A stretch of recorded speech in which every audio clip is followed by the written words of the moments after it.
मेरे प्यारे देशवासियों, आज़ादी के इस पावन पर्व की सभी देशवासियों को बधाई और बहुत बहुत शुभकामनाएं।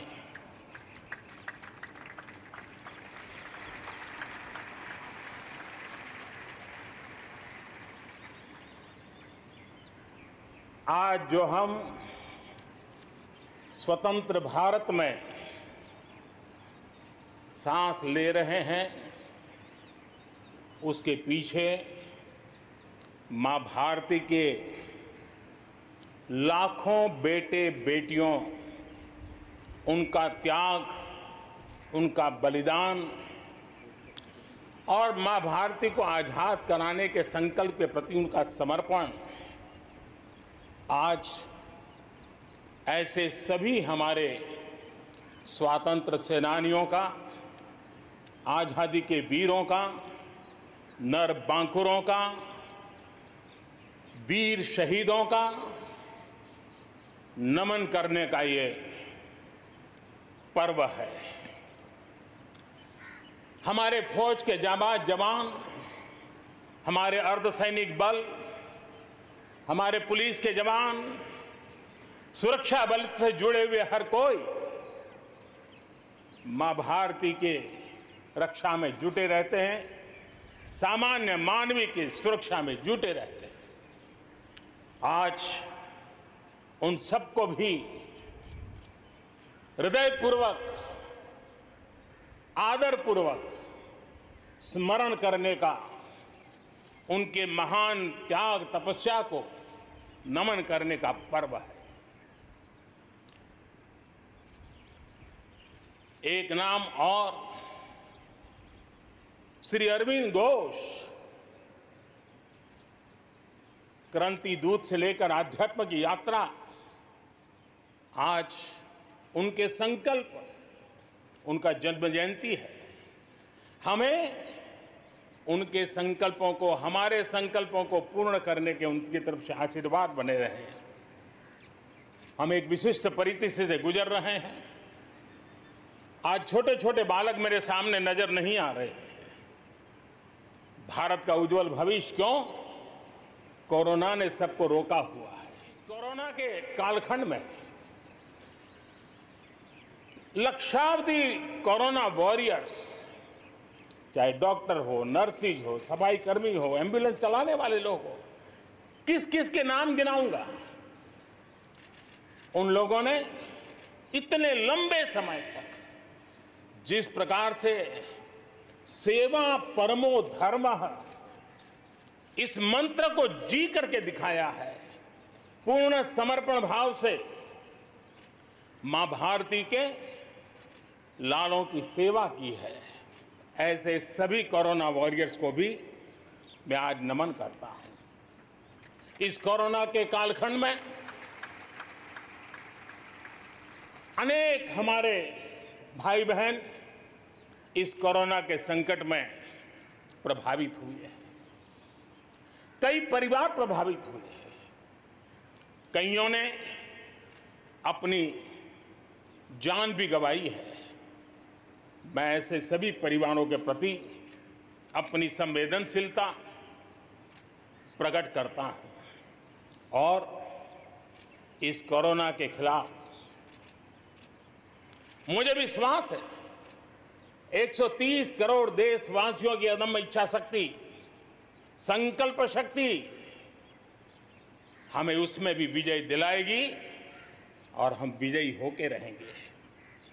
मुझे विश्वास है कि पिछले दिनों भी हम एक प्रकार से अनेक संकटों से गुजर रहे। बाढ़ का प्रकोप, खास करके नॉर्थ ईस्ट, पूर्वी भारत, दक्षिण भारत, पश्चिमी भारत के कुछ इलाके, कहीं लैंडस्लाइड, अनेक दिक्कतों का सामना लोगों को करना पड़ा है। अनेक लोगों ने अपनी जान गंवाई है। मैं उन परिवारों के प्रति भी मेरी संवेदना व्यक्त करता हूं और राज्य सरकारों के साथ कंधे से कंधा मिलाकर के ऐसी संकट की घड़ी में हमेशा देश एक बन करके, चाहे केंद्र सरकार हो, राज्य सरकार हो, हम मिल करके तत्काल जितनी भी मदद पहुंचाने का प्रयास कर सकते हैं, सफलतापूर्वक कर रहे हैं। मेरे प्यारे देशवासियों, आजादी का पर्व हमारे लिए, ये स्वतंत्रता का पर्व के वीरों को याद कर करके नए संकल्पों की ऊर्जा का एक अवसर होता है। एक प्रकार से हमारे लिए ये नई प्रेरणा लेकर के आता है, नया उमंग, नया उत्साह लेकर के आता है। और इस बार तो हमारे लिए संकल्प करना बहुत आवश्यक भी है और बहुत शुभ अवसर भी है, क्योंकि अगला जब हम आजादी का पर्व मनाएंगे तब हम 75 वर्ष में प्रवेश करेंगे। ये अपने आप में एक बहुत बड़ा अवसर है और इसलिए आज आने वाले 2 साल के लिए बहुत बड़े संकल्प लेकर के हमें चलना है। 130 करोड़ देशवासियों को चलना है। आजादी के 75 वर्ष में जब प्रवेश करेंगे और आजादी के 75 वर्ष जब पूर्ण होंगे, हम हमारे संकल्पों की पूर्ति का एक महापर्व के रूप में उसको भी मनाएंगे। मेरे प्यारे देशवासियों, हमारे पूर्वजों ने अखंड एक निष्ठ तपस्या करके त्याग और बलिदान की उच्च भावनाओं को प्रस्तावित करते हुए हमें जिस प्रकार से आजादी दिलाई है, उन्होंने न्यौछावर कर दिया है। लेकिन हम ये बात न भूलें कि गुलामी के इतने लंबे कालखंड में कोई भी पल ऐसा नहीं था, कोई भी क्षेत्र ऐसा नहीं था कि जब आजादी की ललक न उठी हो, आजादी की इच्छा को लेकर के किसी ने प्रयास न किया हो, जंग न किया हो, त्याग न किया हो और एक प्रकार से जवानी जेलों में खपा दी, जीवन के सारे सपनों को, फांसी के फंदों को चूम करके आहूत कर दिया। ऐसे वीरों को नमन करते हुए और फिर एक तरफ सशस्त्र क्रांति का दौर, दूसरी तरफ जन आंदोलन का दौर, पूज्य बापू के नेतृत्व में राष्ट्र जागरण के साथ जन आंदोलन की एक धारा ने आजादी के आंदोलन को एक नई ऊर्जा दी और हम आजादी के पर्व को आज मना पा रहे हैं। इस आजादी के जंग में भारत की आत्मा को कुचलने के भी निरंतर प्रयास हुए हैं, अनगिनत प्रयास हुए हैं। भारत को अपनी संस्कृति, परंपरा, रीत रिवाज, इन सब से उखाड़ फेंकने के लिए क्या कुछ नहीं हुआ। वो कालखंड था, सैकड़ों सालों का कालखंड था, दंड भेद सब कुछ अपने चरम पर था। और कुछ लोग तो ये मान के चलते थे कि हम तो यावत चंद्र दिवाकरो यहां पर राज करने के लिए आए हैं। लेकिन आजादी की ललक ने उनके सारे मंसूबों को जमींदोस्त कर दिया।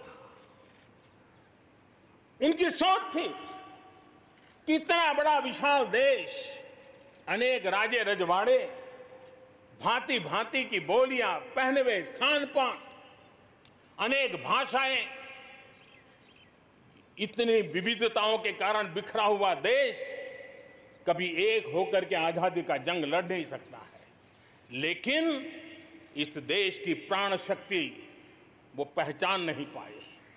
अंतर्भूत जो प्राण शक्ति है, एकता का सूत्र जो हमें सबको बांध करके रखा हुआ है, उसने आजादी के उस पर्व में पूरी ताकत के साथ जब वो मैदान में आया तो देश आजादी के जंग में विजयी हुआ। हम ये भी जानते हैं कि वो कालखंड था विस्तारवाद की सोच वालों ने दुनिया में जहां भी फैल सकते के फैलने का प्रयास किया, अपने झंडे गाड़ने की कोशिश की, लेकिन भारत का आजादी का आंदोलन दुनिया के अंदर भी एक प्रेरणा का पुंज बन गया, दिव्य स्तंभ बन गया और दुनिया में भी आजादी की ललक जगी। और जो लोग विस्तारवाद के अंधी दौड़ में लगे हुए थे, अपने झंडे गाड़ने में लगे थे, उन्होंने अपने इस मंसूबों को, विस्तारवाद के मंसूबों को पार करने के लिए दुनिया को दो महाविश्व युद्ध में झोंक दिया, मानवता को तहस नहस कर दिया, जिंदगियां तबाह कर दी, दुनिया को तबाह कर दिया। लेकिन ऐसे कालखंड में भी, युद्ध की विभीषिका के बीच भी भारत ने अपनी आजादी की ललक को नहीं छोड़ा, न कमी आने दी, न नमी आने दी।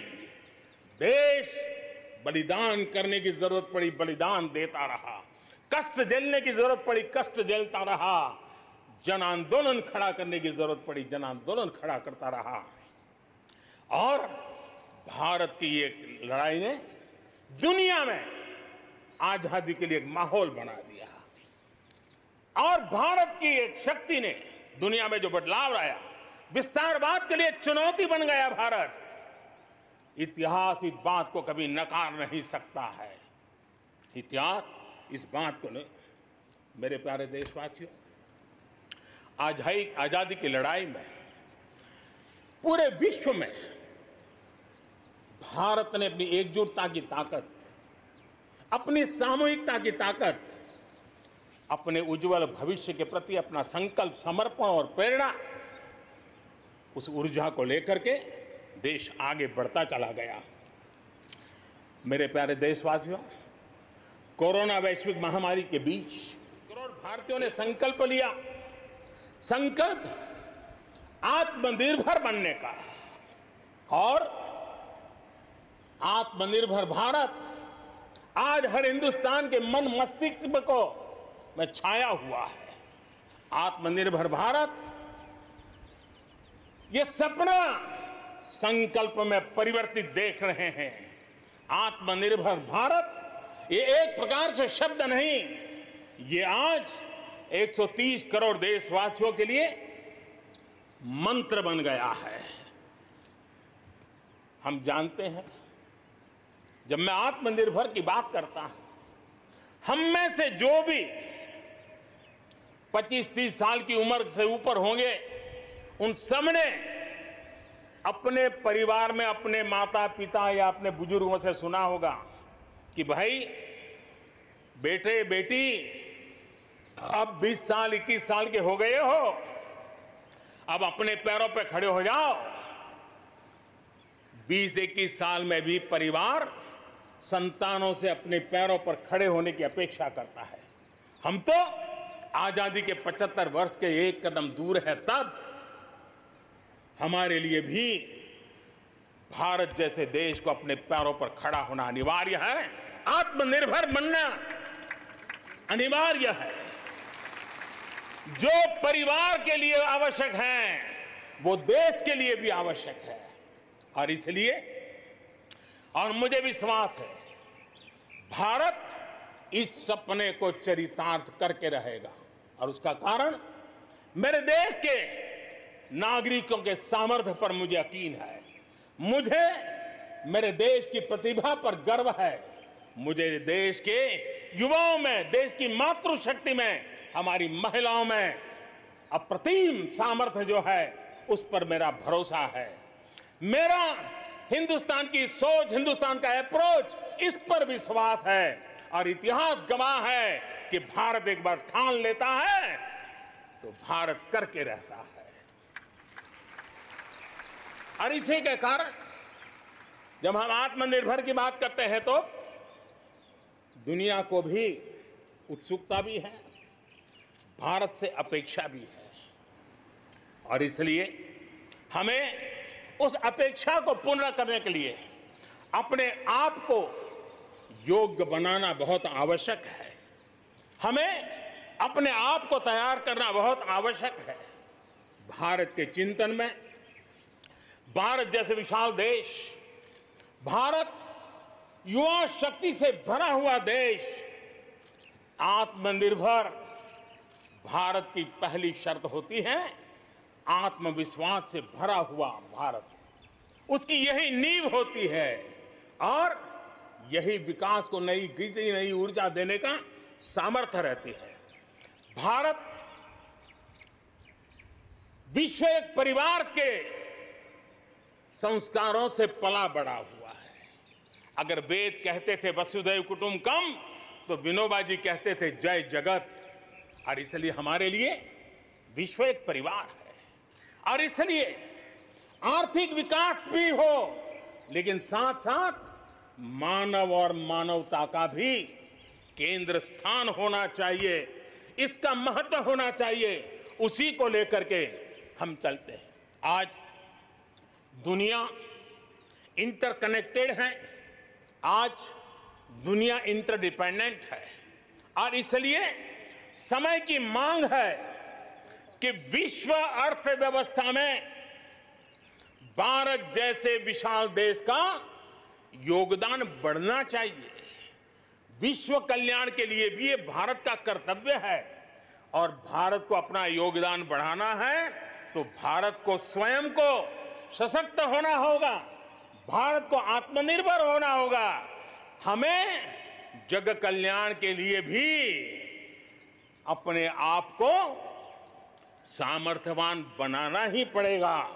और जब हमारी जड़ें मजबूत होगी, हमारा अपना सामर्थ्य होगा, तो हम दुनिया का भी कल्याण करने की दिशा में कदम उठा सकते हैं।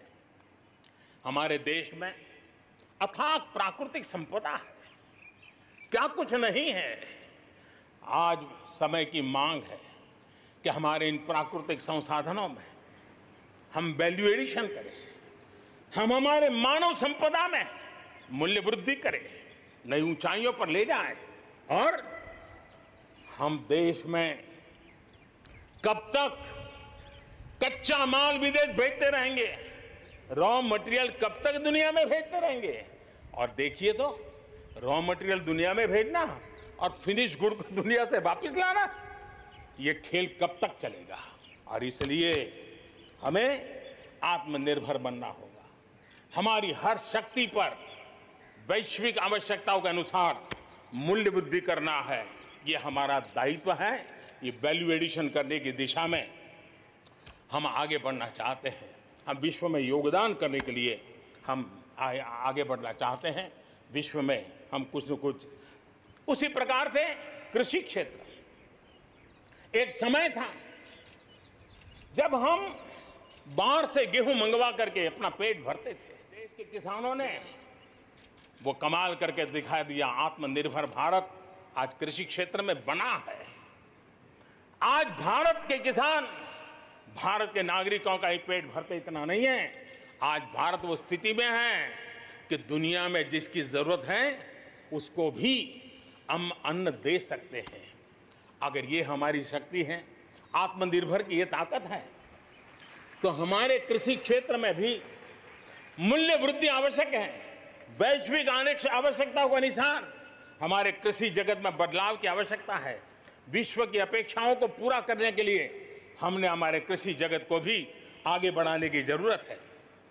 आज देश अनेक नए कदम उठा रहा है और इसलिए अब आप देखिए स्पेस सेक्टर में हमने खुला कर दिया, देश के युवाओं को अवसर मिला है। हमने कृषि क्षेत्र को कानूनों से मुक्त कर दिया, बंधनों से मुक्त कर दिया। हमने आत्मनिर्भर बनाने का प्रयास किया हुआ है। जब भारत स्पेस सेक्टर में ताकतवर बनता है तो पड़ोसियों को जरूर उसका लाभ होता है। जब आप ऊर्जा के क्षेत्र में पावरफुल होते हैं तो जे देश अपना अंधेरा मिटाना चाहता है, भारत उसमें मदद कर सकता है। देश के जब हेल्थ सेक्टर का इंफ्रास्ट्रक्चर आत्मनिर्भर हो जाता है तो विश्व के अनेक देशों को टूरिज्म के रूप में, हेल्थ डेस्टिनेशन के रूप में भारत उनकी पसंदीदा बन सकता है। और इसलिए हमें आवश्यक है कि हम भारत में बने सामान की पूरी दुनिया में वाहवाही कैसी हो। और एक जमाना था हमारे देश में जो चीजें बनती थी, हमारे स्किल मैन पावर के द्वारा जो काम होता था, उसकी दुनिया में बहुत वाहवाह होती थी। इतिहास गवाह है। हमें जब आत्मनिर्भर की बात करते हैं तब सिर्फ इंपोर्ट कम करना इतना ही हमारी सोच नहीं है। जब आत्मनिर्भर की बात करते हैं तब हमारी ये जो कौशल्य है, हमारा जो ह्यूमन रिसोर्स का सामर्थ्य है, जब चीजें बाहर से आने लगती हैं तो उसका वो सामर्थ्य खत्म होता चला जाता है। पीढ़ी दर पीढ़ी वो नष्ट हो जाता है। हमें हमारे उस सामर्थ्य को बचाना भी है, बढ़ाना भी है, कौशल्य को बढ़ाना है, क्रिएटिविटी को बढ़ाना है और उसको लेकर के हमें आगे बढ़ना है। हमें स्किल डेवलपमेंट की दिशा में बल देना है। आत्मनिर्भर भारत के लिए, हमारे सामर्थ्य को बढ़ाने के लिए मेरे प्यारे देशवासियों, मैं जानता हूं जब मैं आत्मनिर्भर की बात करता हूं तब अनेक आशंकाएं प्रकट भी की जाती हैं। मैं इस बात को मानता हूं कि आत्मनिर्भर भारत के लिए लाखों चुनौतियां हैं और जब विश्व स्पर्धा के मोड़ में हो तब तो चुनौतियां बढ़ भी जाती हैं। लेकिन देश के सामने अगर लाखों चुनौतियां हैं तो देश के पास करोड़ों समाधान देने वाले शक्ति भी है, मेरे देशवासी भी हैं जो समाधान का सामर्थ्य देते हैं। अब देखिए, कोरोना के संकट काल में हमने देखा कि बहुत सी चीजों के लिए हम कठिनाइयों में हैं, हमें दुनिया से लाना है, दुनिया दे नहीं पा रही थी। हमारे देश के नौजवानों ने, हमारे देश के उद्यमियों ने, हमारे देश के उद्योग जगत के लोगों ने बीड़ा उठा लिया। जिस देश में N95 नहीं बनता था बनने लगे, PPE नहीं बनता था बनने लग गए, वेंटिलेटर नहीं बनता था बनने लग गए। देश की आवश्यकताओं की तो पूर्ति हुई, लेकिन दुनिया में एक्सपोर्ट करने की हमारी ताकत बन गई। दुनिया की जरूरत थी आत्मनिर्भर भारत दुनिया को कैसे मदद कर सकता है, आज हम इसमें हम देख सकते हैं। और इसलिए विश्व की भलाई में भी भारत का योगदान करना ये दायित्व बनता है और उसलिए भी हमें उसी प्रकार से बहुत हो चुका है। आजाद भारत की मानसिकता क्या होनी चाहिए? आजाद भारत की मानसिकता होनी चाहिए वोकल फॉर लोकल। हमारे जो स्थानीय उत्पाद है उसका हमने गौरवगान करना चाहिए। हम अपनी चीजों का गौरवगान नहीं करेंगे तो उसको अच्छा बनने का अवसर भी नहीं मिलेगा, उसकी हिम्मत नहीं बढ़ेगी। आइए हम मिलकर के संकल्प लें, आजादी के 75 साल के पर्व की ओर जब कदम रख रहे हैं तब वोकल फॉर लोकल का जीवन मंत्र बन जाए और हम मिलकर के भारत की उस ताकत को हम बढ़ावा दे दें। मेरे प्यारे देशवासियों, हमारा देश कैसी कैसी कमाल करता है, कैसे कैसे आगे बढ़ता है, इस बात को हम भली भांति समझ सकते हैं। कौन सोच सकता था कि कभी गरीबों के जनधन खाते में लाखों करोड़ों रुपए सीधे ट्रांसफर हो जाएंगे? कौन सोच सकता था कि किसानों की भलाई के लिए एपीएमसी जैसा एक्ट में इतने बदलाव हो जाएंगे? कौन सोचता था हमारे व्यापारी आलम पे जो लटकती तलवार थी, एसेंशियल कमोडिटी एक्ट, इतने सालों के बाद वो भी बदल जाएगा? कौन सोचता था कि हमारा स्पेस सेक्टर हमारे देश के युवाओं के लिए खुला कर दिया जाएगा?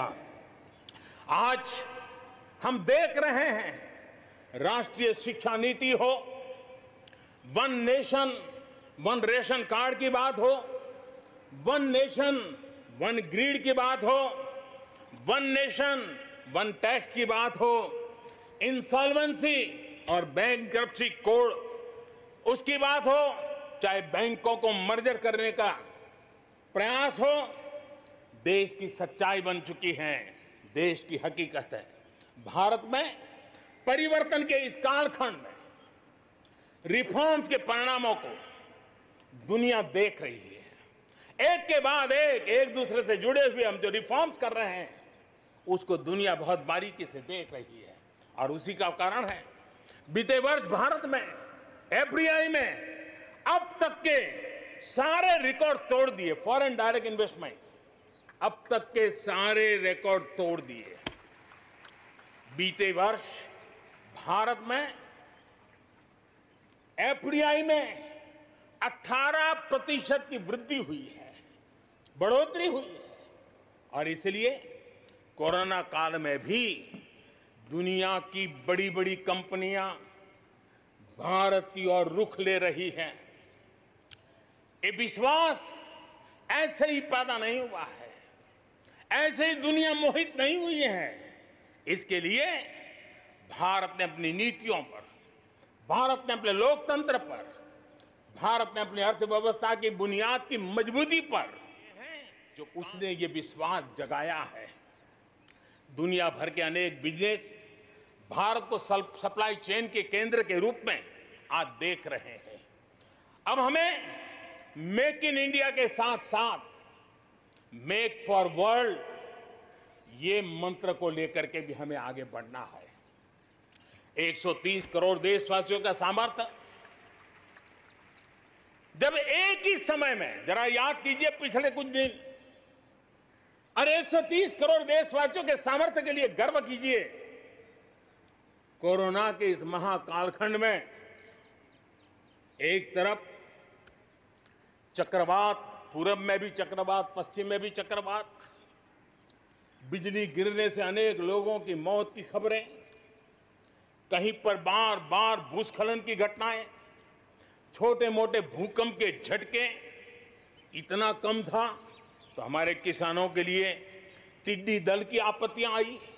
न जाने एक साथ एक के बाद एक मुसीबतों का अंबार लग गया।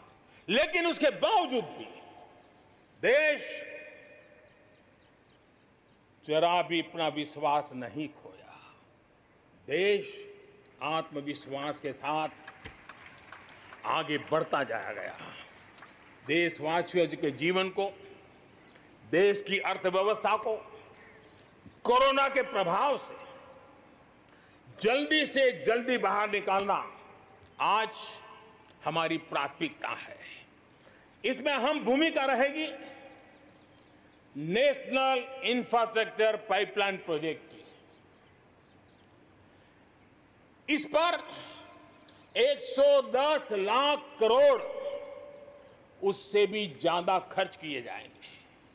इसके लिए अलग अलग सेक्टर्स में लगभग 7,000 प्रोजेक्ट्स की पहचान कर ली गई है।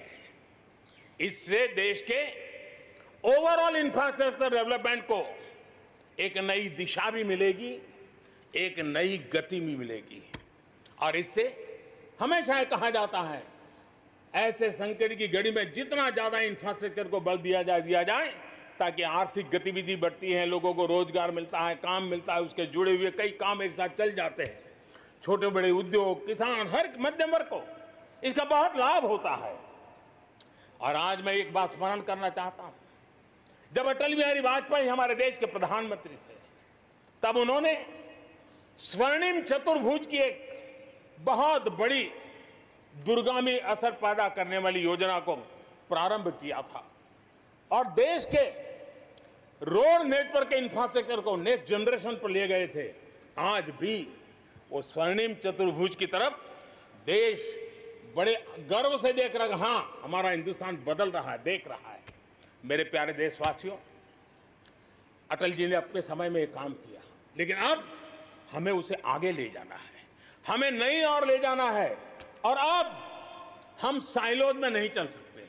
हम इंफ्रास्ट्रक्चर को, रोड का रोड वाला काम करेगा, रेल का रेल में चला जाएगा, न रेल का रोड से संबंध, न रोड का रेल से संबंध, न एयरपोर्ट का पोर्ट से संबंध, न पोर्ट का एयरपोर्ट से संबंध, न रेलवे स्टेशन का बस से संबंध, बस स्टेशन से संबंध, न बस स्टेशन का रेलवे। ऐसी स्थिति नहीं चले। अब हमें सारा इंफ्रास्ट्रक्चर एक कॉम्प्रिहेंसिव हो, इंटीग्रेटेड हो, एक दूसरे के पूरक हो। रेल से रोड पूरक हो, रोड से सी पोर्ट पूरक हो, सी पोर्ट से पोर्ट पूरक हो। ये हमें एक नए सदी के लिए हमें मल्टी मॉडल कनेक्टिविटी इंफ्रास्ट्रक्चर इसको जोड़ने के लिए हम अब आगे बढ़ रहे हैं और ये एक नया आयाम होगा। बहुत बड़ा सपना लेकर के इस पर काम शुरू किया है और मुझे विश्वास है ये साइलोस को खत्म करके हमारे इस सारी व्यवस्था को एक नई ताकत देंगे। इसके साथ साथ हमारे समुद्री तट, विश्व व्यापार में समुद्री तटों का अपना बहुत महत्व होता है। जब हम पोर्ट लेड डेवलपमेंट को लेकर के चले हैं, तब हम आने वाले दिनों में समुद्री तट के पूरे हिस्से में 4 लेन रोड बनाने की दिशा में एक आधुनिक इंफ्रास्ट्रक्चर के लिए हम काम करेंगे। मेरे प्यारे देशवासियों, हमारे यहाँ शास्त्रों में एक बहुत बड़ी बात और बड़ी महत्वपूर्ण बात कही गई है। हमारे यहाँ शास्त्रों में कहा गया है, सामर्थ्य मूलम स्वातंत्रम, सामर्थ्य मूलम स्वातंत्रम, श्रम मूलम च वैभवम, श्रम मूलम च वैभवम। यानी किसी समाज की, किसी भी राष्ट्र की आजादी का स्रोत उसका सामर्थ्य होता है और उसके वैभव, उन्नति, प्रगति का स्रोत उसकी श्रम शक्ति है। और इसलिए सामान्य नागरिक, शहर हो या गांव, उसकी मेहनत का कोई मुकाबला नहीं है। मेहनत का समाज को जब सुविधाएं मिलती है, जीवन का संघर्ष, रोजमर्रा की मुसीबतें कम होती है, तो उसकी ऊर्जा, उसकी शक्ति बहुत खिल उठती है, बड़े कमाल करके देती है। बीते 6 वर्षों में देश के मेहनतकश नागरिकों का जीवन बेहतर बनाने के लिए अनेक विविध कामों का सिलसिला चलाया गया है, अनेक अभियान चलाए गए हैं। आप देखिए, बैंक खाता हो, पक्के घर की बात हो, इतनी बड़ी मात्रा में शौचालय बनाने हो, हर घर में बिजली कनेक्शन पहुंचाना हो, माताओं बहनों को धुएं से मुक्त करने के लिए गैस का कनेक्शन देना हो, गरीब से गरीब को बीमा सुरक्षा देने का प्रयास हो, 5 लाख रुपए तक अच्छे से अच्छे अस्पताल में मुफ्त इलाज कराने के लिए आयुष्मान भारत योजना हो, राशन की दुकानों को टेक्नोलॉजी जोड़ने की बात हो, हर गरीब, हर व्यक्ति बिना किसी भेदभाव के पूरी पारदर्शिता के साथ उसको लाभ पहुंचाने में पिछले 6 साल ने बहुत अच्छी तरह प्रगति की है।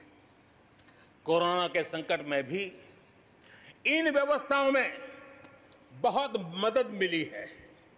इस दौरान करोड़ों गरीब परिवारों को मुफ्त गैस सिलेंडर पहुंचना, राशन कार्ड हो या न हो, 80 करोड़ से ज्यादा मेरे देशवासियों को उनके घर का चूल्हा जलता रहे, 80 करोड़ देशवासियों को मुफ्त में अनाज पहुंचाने का काम हो, 90,000 करोड़ रुपए से ज्यादा सीधे बैंक खाते में पैसे ट्रांसफर हो।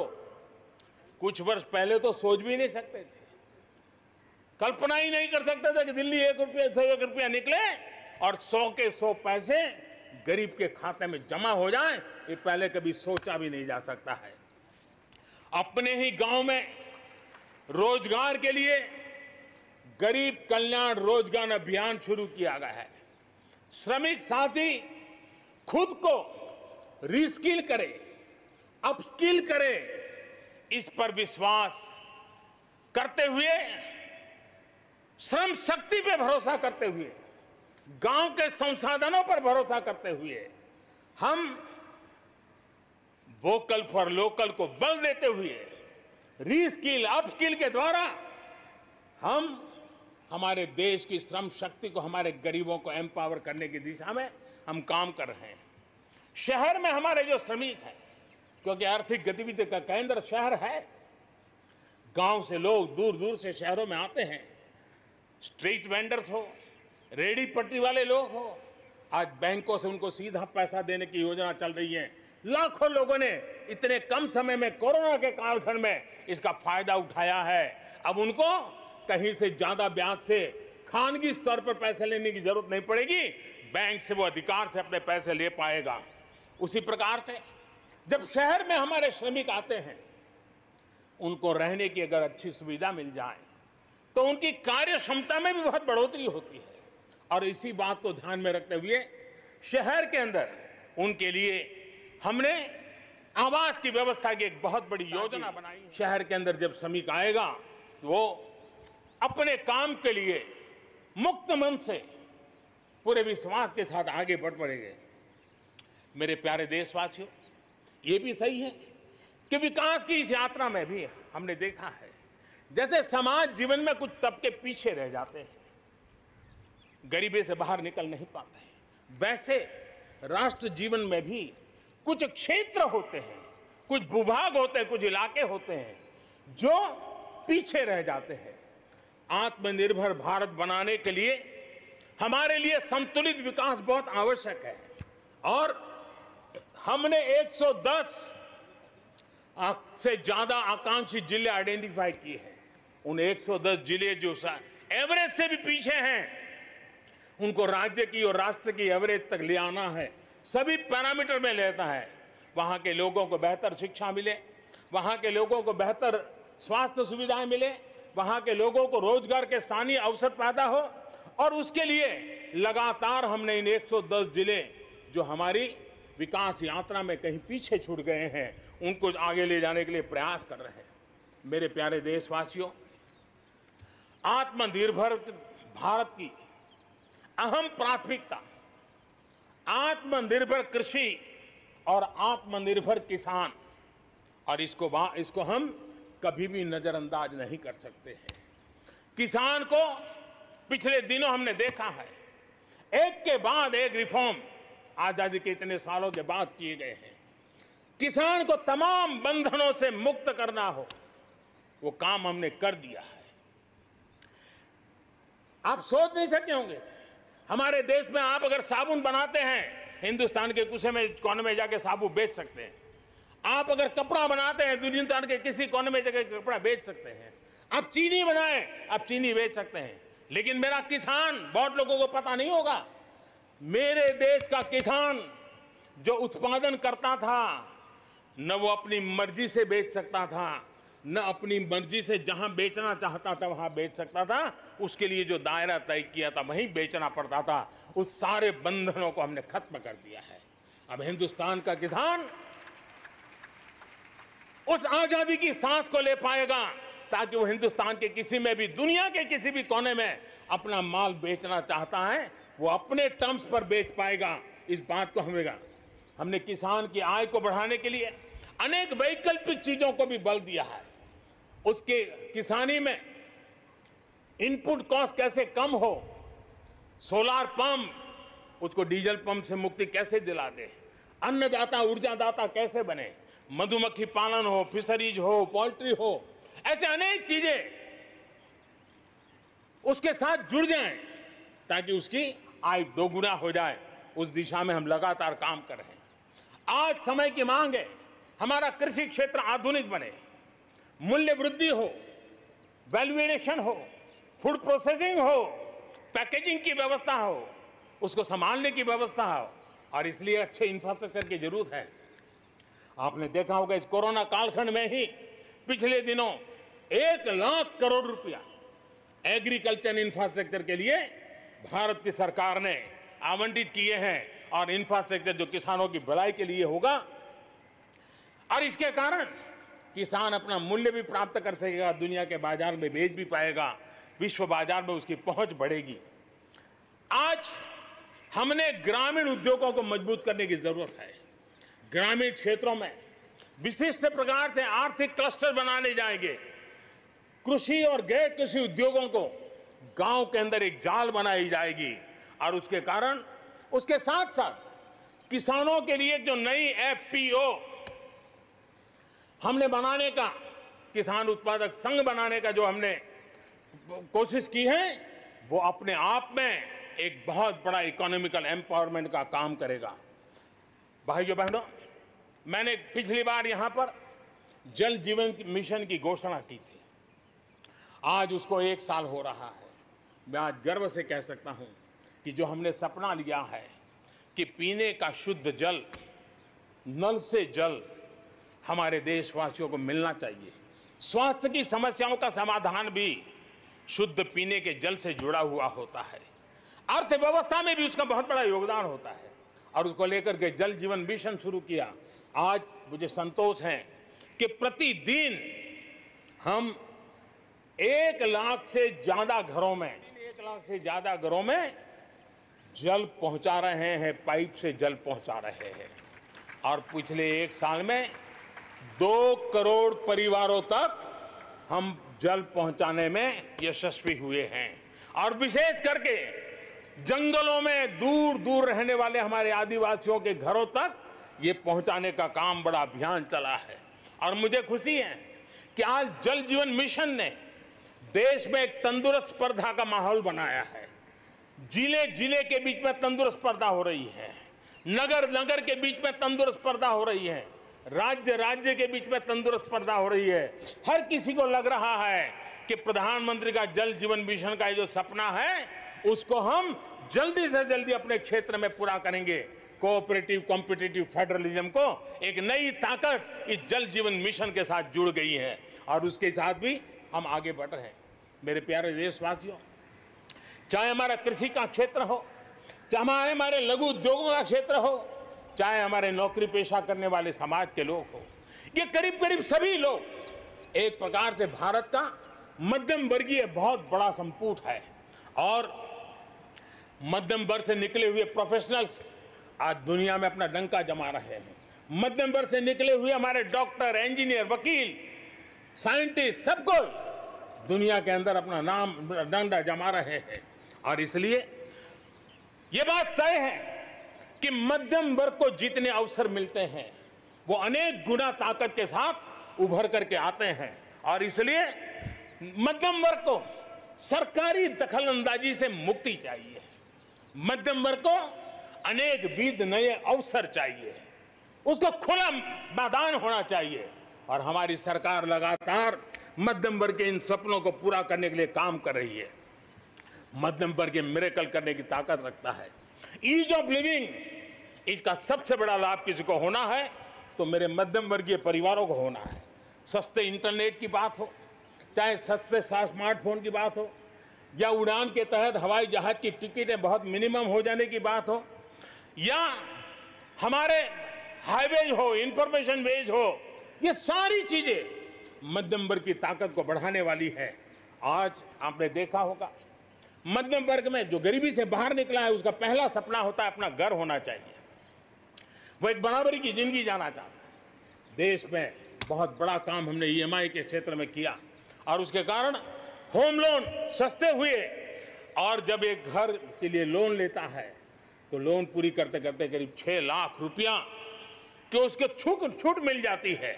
यह इतना ही नहीं, पिछले दिनों ध्यान में आया कि बहुत गरीब मध्यम वर्ग के परिवारों ने पैसे लगाए हुए हैं लेकिन योजनाएं पूरी न होने के कारण खुद का घर मिल नहीं रहा है, किराया भरना पड़ रहा है।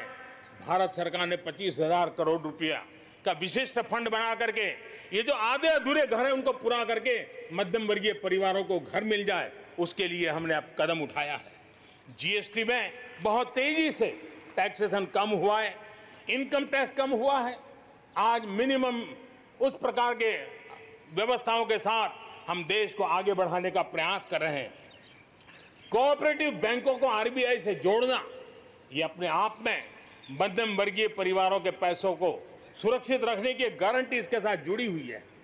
एमएसएमई सेक्टर में जो रिफॉर्म्स हुए हैं, एग्रीकल्चर सेक्टर में जो रिफॉर्म्स हुए हैं, इसका सीधा सीधा लाभ हमारे मध्यम वर्गीय मेहनतकश परिवारों को जाने वाला है। और उसके कारण हजारों करोड़ रुपए के स्पेशल फंड आज जो हमारे व्यापारी बंधुओं को, हमारे में लघु उद्योगकारों को हम दे रहे हैं, उनको इसका लाभ मिलने वाला है। आम भारतीय की शक्ति, उसकी ऊर्जा आत्मनिर्भर भारत अभियान का एक बहुत बड़ा आधार है। इस ताकत को बनाए रखने के लिए हर स्तर पर निरंतर काम जारी है। मेरे प्यारे देशवासियों, आत्मनिर्भर भारत के निर्माण में आधुनिक भारत के निर्माण में, नए भारत के निर्माण में, समृद्ध और खुशहाल भारत के निर्माण में देश की शिक्षा का बहुत बड़ा महत्व है। इसी सोच के साथ देश को 3 दशक के बाद नई राष्ट्रीय शिक्षा नीति देने में हम आज यशस्वी हुए हैं और हिंदुस्तान के हर कोने में इसकी स्वागत के समाचार एक नई ऊर्जा, नए विश्वास दे रहे हैं। ये शिक्षा, ये राष्ट्रीय शिक्षा नीति हमारे विद्यार्थियों को जड़ से जोड़ेगी, लेकिन साथ साथ ग्लोबल सिटीजन बनाने का भी पूरा सामर्थ्य देगी। वो जड़ों से जुड़ा होगा, लेकिन उसका सर आसमान की ऊंचाइयों को छूता होगा। आज आपने देखा होगा राष्ट्रीय शिक्षा नीति में एक विशेष बल दिया गया है नेशनल रिसर्च फाउंडेशन का, क्योंकि देश को प्रगति करने के लिए इनोवेशन बहुत आवश्यक होता है। इनोवेशन को जितना बल मिलेगा, रिसर्च को जितना बल मिलेगा, उतना ही देश को आगे ले जाने में और कॉम्पिटिटिव वर्ल्ड के अंदर आगे बढ़ने में बहुत ताकत मिलेगी। आपने सोचा होगा, क्या कभी इतना तेजी से गांव तक ऑनलाइन क्लासेस का इतना माहौल बन जाएगा? कभी कभी आफत में भी कुछ ऐसी चीजें उभर करके आ जाती हैं, नई ताकत दे देती हैं।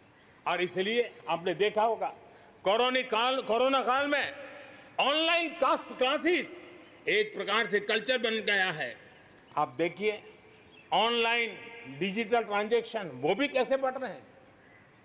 भीम यूपीआई गत 1 महीने में, यानी किसी को भी गर्व होगा कि भारत जैसे देश में यूपीआई भीम के द्वारा गत 1 महीने में 3 लाख करोड़ रुपए का ट्रांजैक्शन हुआ है।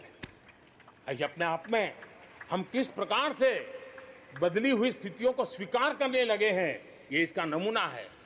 आप देखते हैं 2014 से पहले हमारे देश में 5 दर्जन पंचायतों में ऑप्टिकल फाइबर था। गत 5 वर्ष में 1.5 लाख ग्राम पंचायतों तक ऑप्टिकल फाइबर नेटवर्क पहुंच चुका है, जो आज इतना मदद कर रहा है। सभी पंचायतों में पहुंचने के लक्ष्य के साथ हमने काम शुरू किया था। जो 1 लाख पंचायतें बाकी हैं, वहां भी तेजी से काम चल रहा है, लेकिन बदली पड़ी हुई परिस्थिति में गांव की भी डिजिटल इंडिया में भागीदारी अनिवार्य बन गई है। गांव के लोगों को भी इस प्रकार की ऑनलाइन सुविधाओं की जरूरत बढ़ गई है। इसको ध्यान में रखते हुए पहले जो हमने कार्यक्रम बनाया था, हर पंचायत तक पहले पहुंचेंगे, लेकिन आज मैं आपसे बताना चाहूंगा कि अब हमने तय किया है कि सभी 6 लाख से ज्यादा जो हमारे गांव है, उन सभी गांवों में ऑप्टिकल फाइबर नेटवर्क पहुंचाया जाएगा। जरूरत बदली है तो हमने प्रायोरिटी भी बदली है। 6 लाख से अधिक गांवों में हजारों लाखों किलोमीटर ऑप्टिकल फाइबर का काम चलाया जाएगा और हमने तय किया है 1000 दिन में, 1000 दिन के अंदर अंदर देश के 6 लाख से अधिक गांवों में ऑप्टिकल फाइबर नेटवर्क काम पूरा कर दिया जाएगा। बदलती हुई टेक्नोलॉजी में साइबर स्पेस, ये हमारी निर्भरता बढ़ती ही जाने वाली है। लेकिन साइबर स्पेस में खतरे भी जुड़े हुए होते हैं, भली भांति दुनिया इससे अब परिचित है, और इनसे देश के सामाजिक ताने बाने, हमारी अर्थव्यवस्था और हमारे देश के विकास पर भी खतरे पैदा करने का ये आसान मार्ग बन सकता है। और इसलिए भारत इसमें बहुत सचेत है, भारत बहुत सतर्क है और इन खतरों का सामना करने के लिए फैसले ले रहा है। इतना ही नहीं, नई व्यवस्थाएं भी लगातार विकसित की जा रही है। बहुत ही अल्प समय में नई साइबर सुरक्षा रणनीति, इसका एक पूरा खाका देश के सामने आएगा। आने वाले समय में सब इकाइयों को जोड़ करके हम इस साइबर सिक्योरिटी के अंदर सबको एक साथ चलना पड़ेगा। उसके लिए आगे बढ़ने की रणनीति बनाएंगे। मेरे प्यारे देशवासियों, भारत में महिला शक्ति को जब जब भी अवसर मिले उन्होंने देश का नाम रोशन किया, देश को मजबूती दी है। महिलाओं को रोजगार के समान अवसर देने के लिए आज देश प्रतिबद्ध है। आज भारत में महिलाएं अंडरग्राउंड कोयले की खदान में काम कर रही हैं, तो आज मेरे देश की बेटियां फाइटर प्लेन भी उड़ा करके आसमान की बुलंदियों को चूम रही है। आज भारत दुनिया के उन देशों में है जहां नौसेना और वायुसेना में महिलाओं को कॉम्बैट रोल में शामिल किया जा रहा है। गर्भवती महिलाओं को सैलरी के साथ 6 महीने की छुट्टी देने का फैसले की बात हो, हमारे देश की महिलाएं जो 3 तलाक के कारण पीड़ित रहती थी, वैसी हमारी मुस्लिम बहनों को मुक्ति दिलाने, आजादी दिलाने का काम हो, महिलाओं के आर्थिक सशक्तिकरण की बात हो। 40 करोड़ जो जनधन खाते खोले गए हैं, उसमें 22 करोड़ खाते हमारी बहनों के हैं। कोरोना काल में करीब 30,000 करोड़ रुपए इन बहनों के खाते में जमा कर दिए गए हैं। मुद्रा लोन 25 करोड़ के करीब मुद्रा लोन दिए गए, उसमें 70% मुद्रा लोन लेने वाली हमारी माताएं बहनें हैं। प्रधानमंत्री आवास योजना के तहत जो खुद का घर मिल रहा है, उसमें अधिकतम रजिस्ट्री भी महिलाओं के नाम हो रही है। मेरे प्यारे देशवासियों, गरीब बहन बेटियों की बेहतर स्वास्थ्य की भी चिंता ये सरकार लगातार कर रही है। हमने जन औषधि केंद्र के अंदर 1 रुपये में सैनिटरी पैड पहुंचाने के लिए एक बहुत बड़ा काम किया। 6000 जन औषधि केंद्रों में पिछले थोड़े से समय में ही करीब 5 करोड़ से ज्यादा सैनिटरी पैड हमारी इन गरीब महिलाओं तक पहुंच चुके हैं। बेटियों में कुपोषण खत्म हो, उनकी शादी की सही आयु क्या हो, इसके लिए हमने कमेटियां की रचना की है। उसका रिपोर्ट आते ही बेटियों की शादी की उम्र के बारे में भी उचित फैसले लिए जाएंगे। मेरे प्यारे देशवासियों, इस कोरोना के सेक्टर में कालखंड में हेल्थ सेक्टर की तरफ ध्यान जाना बहुत स्वाभाविक है, और इसलिए आत्मनिर्भर की सबसे बड़ी सीख हमें हेल्थ सेक्टर ने इस संकट के काल में सिखा दी है, और उस लक्ष्य में प्राप्त करने के लिए हमें आगे भी बढ़ना है। अब देखिए, कोरोना के समय, उसके पूर्व हमारे देश में सिर्फ एक लैब थी टेस्टिंग के लिए। आज 1400 लैब्स का नेटवर्क है, हिंदुस्तान के हर कोने में फैला हुआ है। जब कोरोना का संकट आया तो एक दिन में सिर्फ 300 टेस्ट हो पाते थे। इतने कम समय में हमारे लोगों ने वो शक्ति दिखा दी है कि आज हर दिन 7 लाख से ज्यादा टेस्ट हम कर पाए। कहां 300 से शुरू किया था और कहां हम 7 लाख तक पहुंच गए। देश में नए एम्स, नए मेडिकल कॉलेज का निर्माण, आधुनिकीकरण की दिशा में निरंतर प्रयास ये हम कर रहे हैं। 5 साल में MBBS, MD में 45,000 से ज्यादा स्टूडेंट्स के लिए सीटों की बढ़ोतरी की गई है। गांव में 1.5 लाख से ज्यादा वेलनेस सेंटर, और उसमें से करीब 1/3 तो ऑलरेडी कार्यरत हो गए हैं, जिन्होंने इस कोरोना में बहुत बड़ी मदद की है। कोरोना के काल में वेलनेस सेंटर्स की भूमिका ने गांव की बहुत बड़ी मदद की है। हेल्थ सेक्टर में आज से एक बहुत बड़ा अभियान शुरू होने जा रहा है, और उसमें टेक्नोलॉजी का भी बहुत बड़ा रोल रहेगा। आज से नेशनल डिजिटल हेल्थ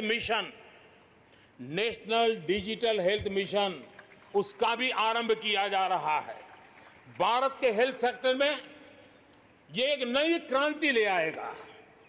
इलाज में आने वाली परेशानियां कम करने के लिए टेक्नोलॉजी का बहुत सुविचारित रूप से उपयोग होगा। प्रत्येक भारतीय को हेल्थ आईडी दी जाएगी। ये हेल्थ आईडी प्रत्येक भारतीय के स्वास्थ्य खाते की तरह काम करेगी। आपके हर टेस्ट, हर बीमारी, आपको किस डॉक्टर के पास कौन सी दवा ली थी, उनका क्या डायग्नोसिस था, कब दी थी, आपकी रिपोर्ट क्या थी, ये सारी जानकारी इस एक हेल्थ आईडी में आपको समाहित की जाएगी। डॉक्टर से अपॉइंटमेंट हो, पैसा जमा करना हो, पर्ची बनवाने की भागदौड़ हो, तमाम दिक्कतें नेशनल डिजिटल हेल्थ मिशन के माध्यम से अनेक मुसीबतों से मुक्ति मिलेगी और उत्तम स्वास्थ्य के लिए हमारा कोई भी नागरिक सही फैसले कर पाएगा। ये व्यवस्था उससे होने वाली है। मेरे प्यारे देशवासियों, जब भी अब कोरोना की बात आती है तो एक बात स्वाभाविक है, हर किसी के मन में सवाल है, कोरोना की वैक्सीन कब तैयार होगी? ये सवाल हर एक के मन में है, पूरी दुनिया में है। मैं आज देशवासियों को कहना चाहूंगा, देश के हमारे वैज्ञानिकों की प्रतिभा एक ऋषि मुनि की तरह लेबोरेटरी में जी जान से जुटे हुए हैं, अखंड एक निष्ठ तपस्या कर रहे हैं, बड़ी कड़ी मेहनत कर रहे हैं और भारत में एक नहीं, दो नहीं, तीन वैक्सीन उसके टेस्टिंग के अलग अलग चरण में है। वैज्ञानिकों से जब हरी झंडी मिल जाएगी, बड़े पैमाने पर प्रोडक्शन होगा और उसकी तैयारियां भी पूरी तरह रेडी हैं और तेजी से प्रोडक्शन के साथ वैक्सीन हर भारतीय तक कम से कम समय में कैसे पहुंचे, उसका खाका भी तैयार है, उसका रूपरेखा भी तैयार है। मेरे प्यारे देशवासियों, हमारे देश में अलग अलग जगहों पर विकास की तस्वीर अलग अलग है। कुछ क्षेत्र बहुत आगे हैं, कुछ क्षेत्र बहुत पीछे हैं। ये असंतुलन आत्मनिर्भर भारत के सामने एक महत्वपूर्ण चुनौती मैं मान सकता हूं और इसलिए जैसा मैंने प्रारंभ में कहा, 110 आकांक्षी जिलों पर हम बल दे रहे हैं, उसको विकास की बराबरी लाना चाहते हैं। हम विकास के इकोसिस्टम बनाना, कनेक्टिविटी को सुधारना, ये हमारी प्राथमिकता है। अब आप देखें, हिंदुस्तान का पश्चिमी भाग और हिंदुस्तान को मध्य से देखिए, हिंदुस्तान का पूर्वी भाग, पूर्वी उत्तर प्रदेश हो, बिहार हो, बंगाल हो, नॉर्थ ही हो, उड़ीसा हो, ये सारे हमारे क्षेत्र अपार संपदा है, प्राकृतिक संपदा के भंडार है। यहाँ के लोग सामर्थ्यवान है, शक्तिवान है, प्रतिभावान है, लेकिन अवसरों के अभाव में ये क्षेत्र हमारे असंतुलन रहा है और इसलिए हमने अनेक नए कदम उठाए।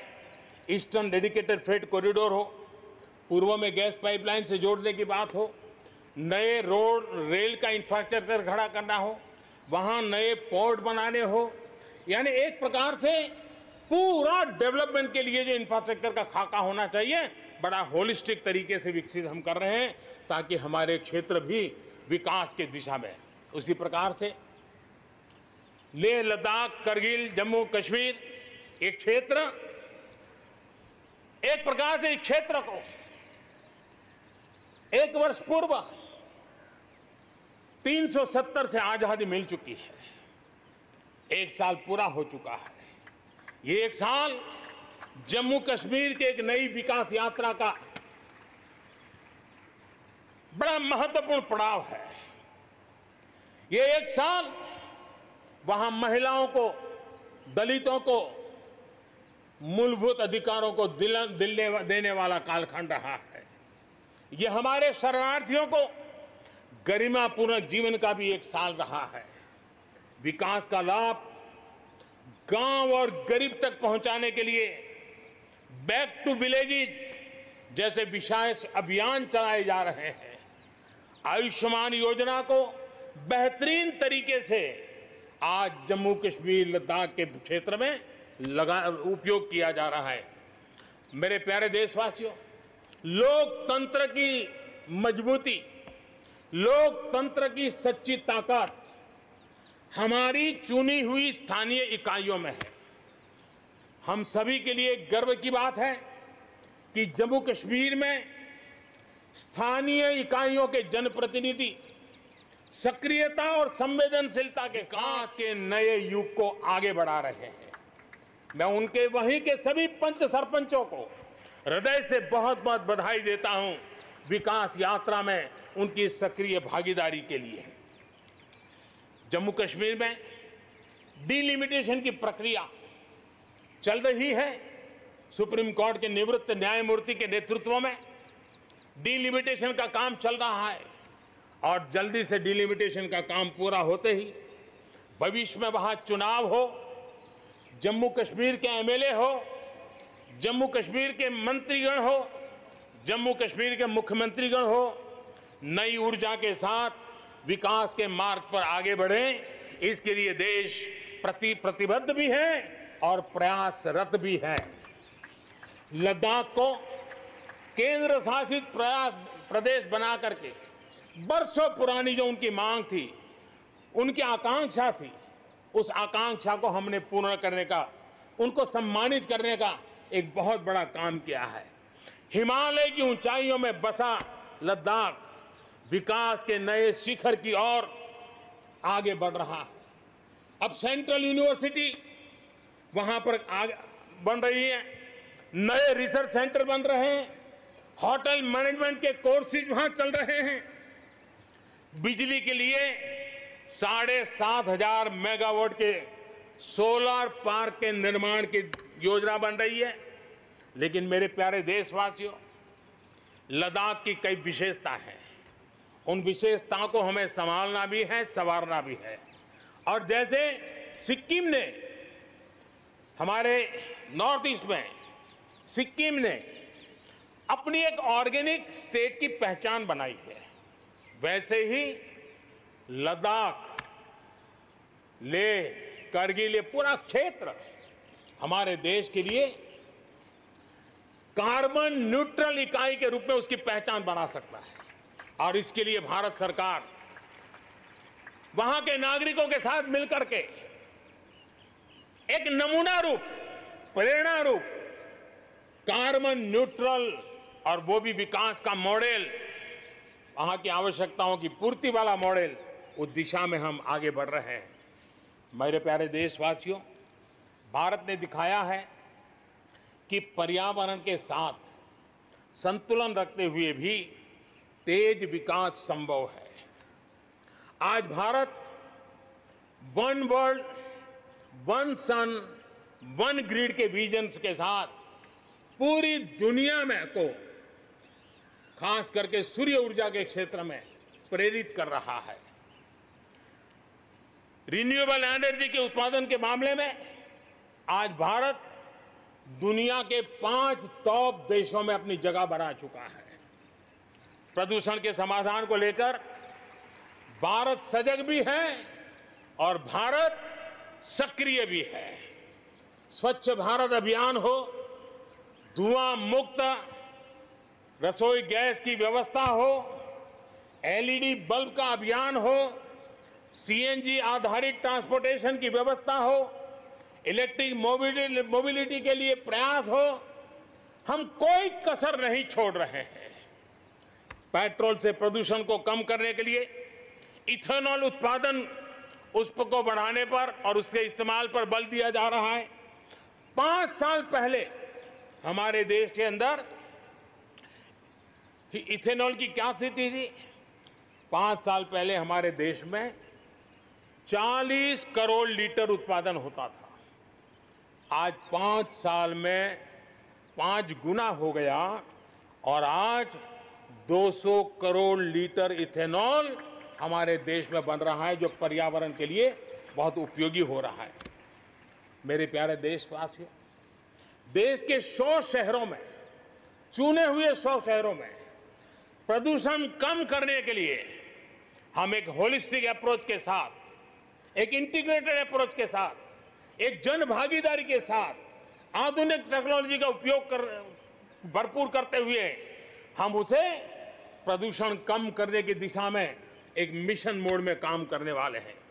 मेरे प्यारे देशवासियों, भारत इस बात को गर्व से कह सकता है, भारत उन बहुत कम देशों में से एक है जंगलों का विस्तार हो रहा है। अपनी बायोडायवर्सिटी के संरक्षण और संवर्धन के लिए भारत पूरी तरह संवेदनशील है। हम लोगों ने सफलतापूर्वक प्रोजेक्ट टाइगर, प्रोजेक्ट एलिफेंट हमने सफलतापूर्वक आगे बढ़ाया है। हमारे यहाँ टाइगर की आबादी बढ़ी है।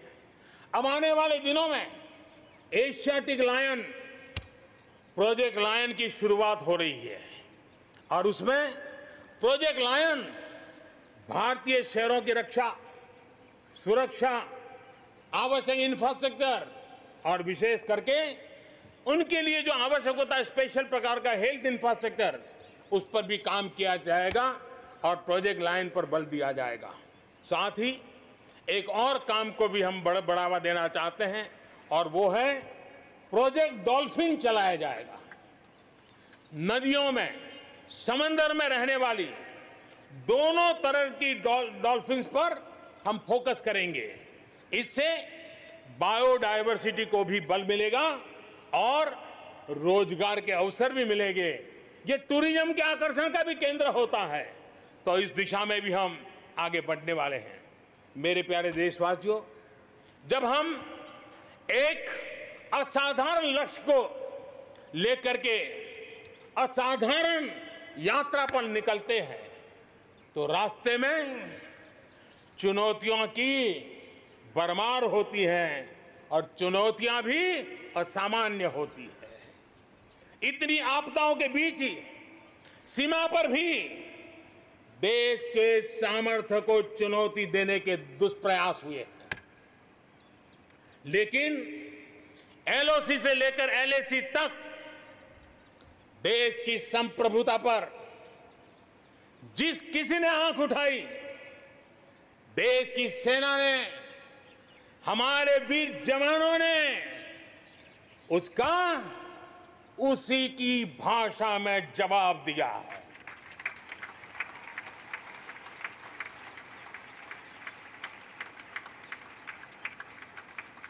भारत की संप्रभुता की रक्षा के लिए पूरा देश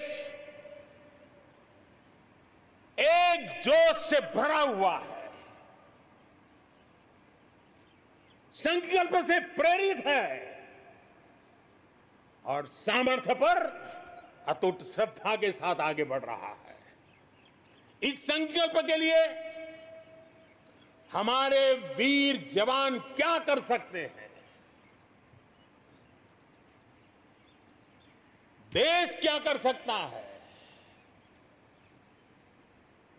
ये लद्दाख में दुनिया ने देख लिया है।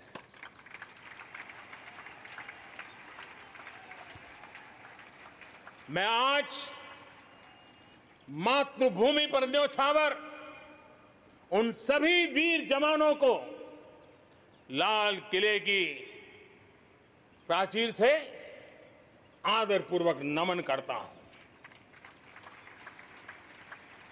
आतंकवाद हो या विस्तारवाद, भारत आज डटकर मुकाबला कर रहा है। आज दुनिया पर का भारत पर विश्वास और मजबूत हुआ है। पिछले दिनों संयुक्त राष्ट्र सुरक्षा परिषद के अस्थायी सदस्य के रूप में 192 में से 192 में से 184 देखो सो कहा भारत को समर्थन मिलना, ये हमारे हर हिंदुस्तानी के लिए गर्व दिलाता है। विश्व में हमने कैसी अपनी पहुंच बनाई है, उसका ये उदाहरण है। और यह तभी संभव होता है जब भारत खुद मजबूत हो, भारत सशक्त हो, भारत सुरक्षित हो। इसी सोच के साथ आज अनेक मोर्चों पर काम किया जा रहा है। मेरे प्यारे देशवासियों, हमारे पड़ोसी देशों के साथ, चाहे वो हमसे जमीन से जुड़े हो या समंदर से, अपने संबंधों का हम सुरक्षा, विकास और विश्वास की साझेदारी के साथ जोड़ रहे हैं। भारत का लगातार प्रयास है कि अपने पड़ोसी देशों के साथ हम अपने सदियों पुराने सांस्कृतिक, आर्थिक और सामाजिक रिश्तों को और गहराई दें। दक्षिण एशिया में दुनिया की 1/4 जनसंख्या रहती है। हम संयोग और सहभागिता से इतनी बड़ी जनसंख्या के विकास और समृद्धि की अनगिनत संभावनाएं पैदा कर सकते हैं। इस क्षेत्र के देशों के सभी नेताओं की इस विशाल जनसमूह के विकास और प्रगति के लिए बहुत बड़ी जिम्मेदारी है, एक अहम जिम्मेदारी है। उसे निभाने के लिए दक्षिण एशिया के इन सभी क्षेत्र के सभी लोगों को, राजनेताओं को, शासकों को, बुद्धिजीवियों को भी मैं आह्वान करता हूं, इस पूरे क्षेत्र में जितनी शांति होगी, जितना सौहार्द होगा, उतनी ही ये मानवता के काम आएगी, मानवता के हित में होगा। पूरी दुनिया का हित इसमें समाहित है। आज पड़ोसी सिर्फ वो ही नहीं है जिनसे हमारी भौगोलिक सीमाएं मिलती है, बल्कि वे भी हैं जिनसे हमारे दिल मिलते हैं। जहां रिश्तों में समरसता होती है, मेलजोल रहता है। मुझे खुशी है कि बीते कुछ समय में भारत ने एक्सटेंडेड नेबरहुड के सभी देशों के साथ अपने संबंधों को और मजबूत किया है। पश्चिम एशिया के देशों से हमारे राजनीतिक, आर्थिक और मानवीय संबंधों की प्रगति में कई गुना तेजी आई है। विश्वास अनेक गुना बढ़ गया है। इन देशों के साथ हमारे आर्थिक संबंध, खासकर ऊर्जा क्षेत्र में भागीदारी बहुत महत्वपूर्ण है। इनसे कई देशों में, इन सभी देशों में, ज्यादातर देशों में बहुत बड़ी संख्या में हमारे भारतीय भाई बहन काम कर रहे हैं। जिस प्रकार इन देशों ने कोरोना के संकट के समय भारतीयों की मदद की, भारत सरकार के अनुरोध का सम्मान किया, उसके लिए भारत उन सभी देशों का आभारी है और मैं अपना आभार प्रकट करना चाहता हूं। इस प्रकार हमारे पूर्व के आसियान देश, जो हमारे मैरीटाइम पड़ोसी भी हैं, वो भी हमारे लिए बहुत विशेष महत्व रखते हैं। इनके साथ भारत का हजारों वर्ष पुराना धार्मिक और सांस्कृतिक संबंध है। बौद्ध धर्म की परंपराएं हमें उनसे जोड़ती है। आज भारत इन देशों के साथ सिर्फ सुरक्षा क्षेत्र में नहीं, बल्कि समुद्री संपदा के क्षेत्र में भी सहयोग बढ़ा रहा है। मेरे प्यारे देशवासियों, भारत के जितने प्रयास शांति और सौहार्द के लिए है, उतनी ही प्रतिबद्धता अपनी सुरक्षा और अपनी सेनाओं को सशक्त करने के लिए भी है। रक्षा उत्पादन में आत्मनिर्भर भारत के लिए बड़े कदम उठाए गए हैं। हाल ही में 100 से ज्यादा सैन्य उपकरणों के आयात पर हमने रोक लगा दी है।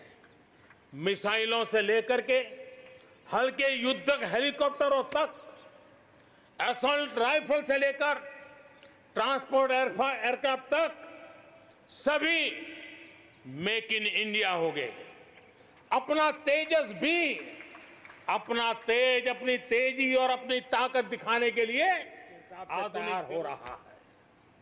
देश की सुरक्षा में हमारे बॉर्डर और कोस्टल इंफ्रास्ट्रक्चर की बहुत बड़ी भूमिका है। आज हिमालय की चोटियां हो या हिंद महासागर के द्वीप, हर दिशा में कनेक्टिविटी के विस्तार पर जोर दिया जा रहा है। लद्दाख से लेकर के अरुणाचल प्रदेश तक बड़े पैमाने पर हमारे देश की सुरक्षा को ध्यान में रखते हुए नई सड़कें तैयार की गई हैं।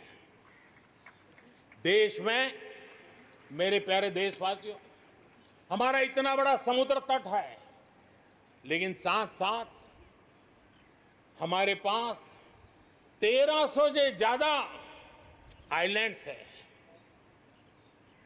कुछ चुनिंदा आइलैंड के महत्व को देखते हुए तेजी से विकसित करने पर हम आगे बढ़ रहे हैं। आपने देखा होगा, पिछले सप्ताह 5 दिन पहले अंडमान निकोबार में submarine optical fibre cable project का लोकार्पण हुआ। अंडमान निकोबार को भी चेन्नई और दिल्ली जैसी इंटरनेट सुविधा अब उपलब्ध होगी। अब हम आगे लक्षद्वीप को भी इसी तरह जोड़ने के लिए काम को आगे बढ़ाने वाले हैं। अगले 1000 दिन में लक्षद्वीप को भी तेज इंटरनेट की सुविधा से जोड़ने का हमने लक्ष्य रखा है। बॉर्डर और कोस्टल एरिया के युवाओं के विकास, उसको भी सुरक्षा को केंद्र में रखते हुए विकास के मॉडल की दिशा में हम आगे बढ़ रहे हैं। और उसमें एक बड़ा अभियान हम शुरू कर रहे हैं।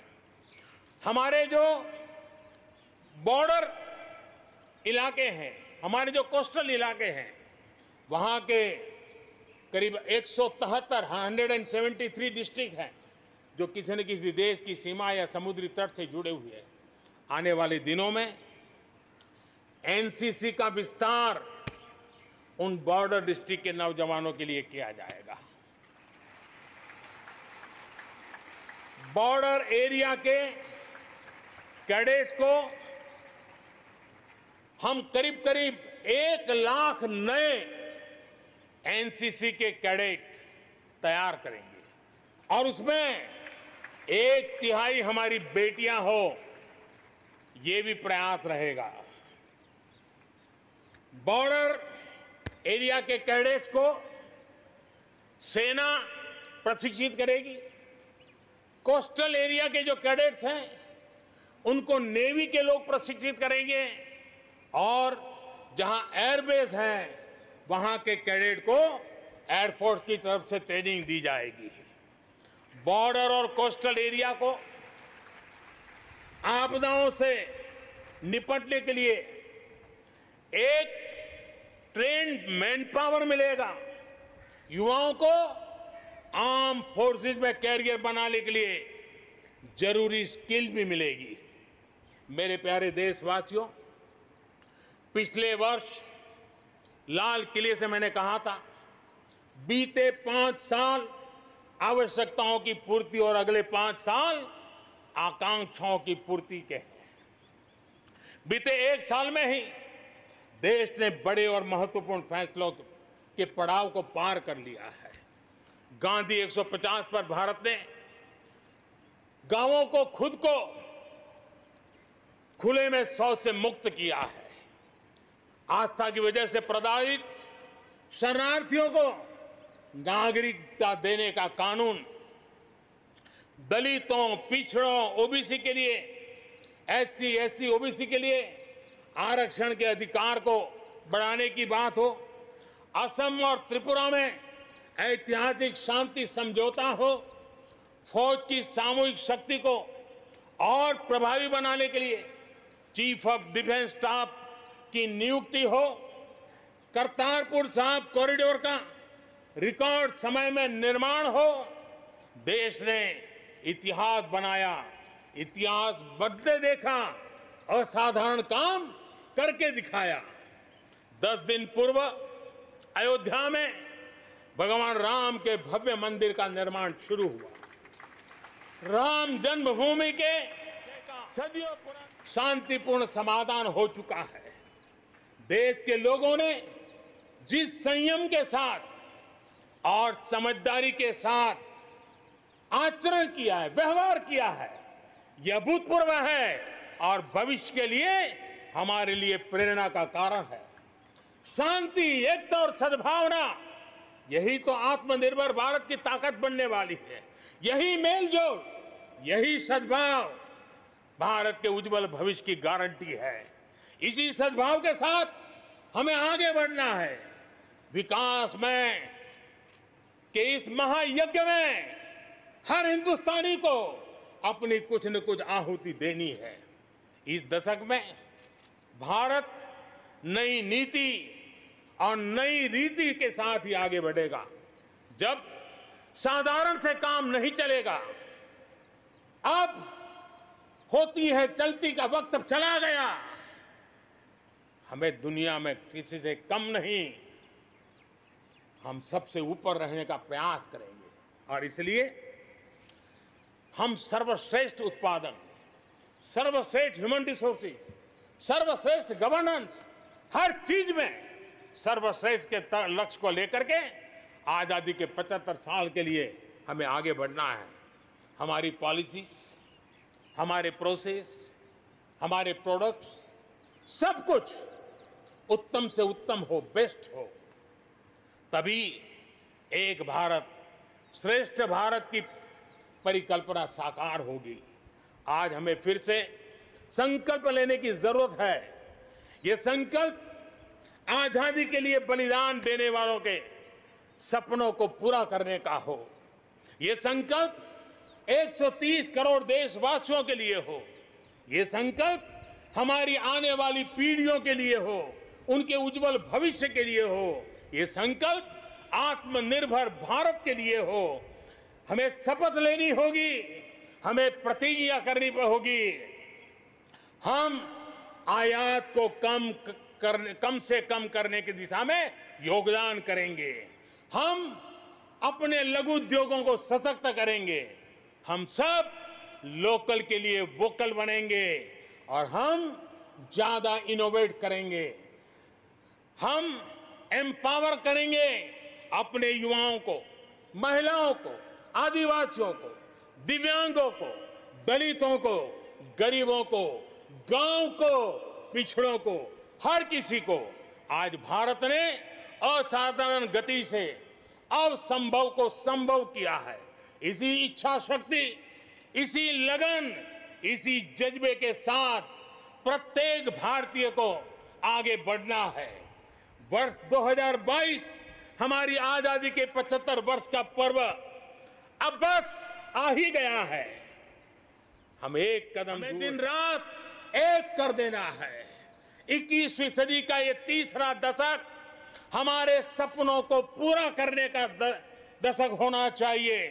कोरोना बड़ी विपत्ति है, लेकिन इतनी बड़ी नहीं कि आत्मनिर्भर भारत की विजय यात्रा को वो रोक पाए। मैं देख सकता हूं एक नए प्रभात की लालिमा, एक नए आत्मविश्वास का उदय, एक नए आत्मनिर्भर भारत का शंखनाद। एक बार फिर आप सभी को स्वाधीनता दिवस की कोटि कोटि शुभकामनाएं। आइए मेरे साथ दोनों हाथ के ऊपर करके पूरी ताकत से बोलिए, भारत माता की, भारत माता की, भारत माता की, वंदे वंदे वंदे, जय हिंद।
कोटि